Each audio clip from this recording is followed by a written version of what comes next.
વિદેશી ધર્મોના આક્રમણો સામે ભારતના હિન્દુ ધર્મને બિલકુલ ખતમ થઈ ગયો, રાખ થઈ ગયો હતો, ધૂળમાં મળી ગયો હતો. એને બચાવનાર જગતગુરુ શંકરાચાર્ય આખા ભારતની અંધ માન્યતાઓ, ધર્મની ખોટી નીતિઓ, ખોટી સમજણ, ખોટી ક્રિયાઓ માટે જે લોકો જવાબદાર હતા એ બધા જોડે ચર્ચા કરી, હરીફાઈ કરી અને બધાને હરાયા. અને હરાવ્યા પછી આખા ભારતમાં ચાલતા ફર્યા હતા. અને બધાને હરાયા પછી ભારતમાં 4 ગાદી સ્થાપી હિન્દુની: કન્યાકુમારી, દ્વારકા, જગન્નાથપુરી અને કાશ્મીર.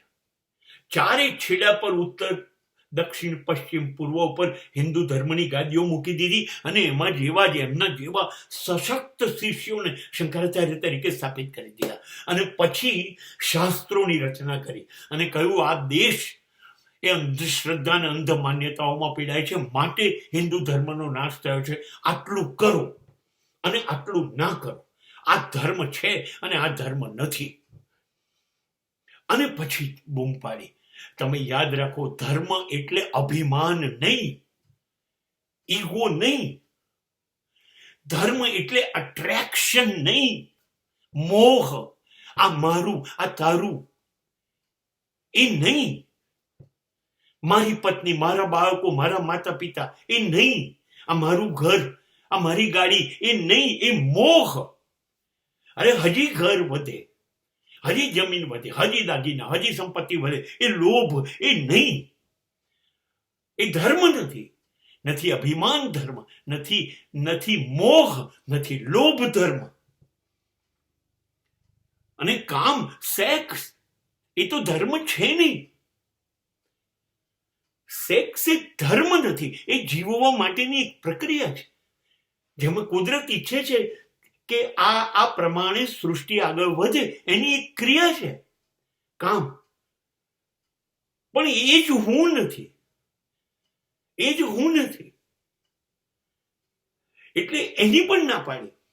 અને પછી તો સીધું આ જે તમે જાઓ છો મંદિરોમાં, પૂજાઓ કરો છો, યજ્ઞ કરો છો, હવન કરો છો, યાત્રાઓ કરો છો, પાઠ બોલો છો પંડિતો પાસે બેસીને, એ ધર્મ નથી. હું એ નથી.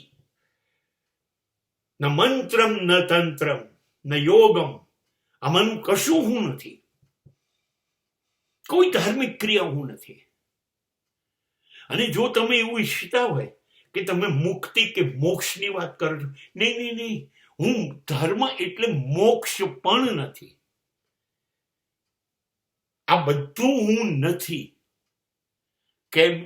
શંકરાચાર્ય કહે છે કે યાર, દરેકની અંદર જે આત્મા છે ને, એ પરમ તત્વનો ટુકડો છે. એટલે આપણી અંદર પરમ તત્વ અંદર જીવે છે. તમારો આત્મા જે છે એ જ પરમાત્મા છે.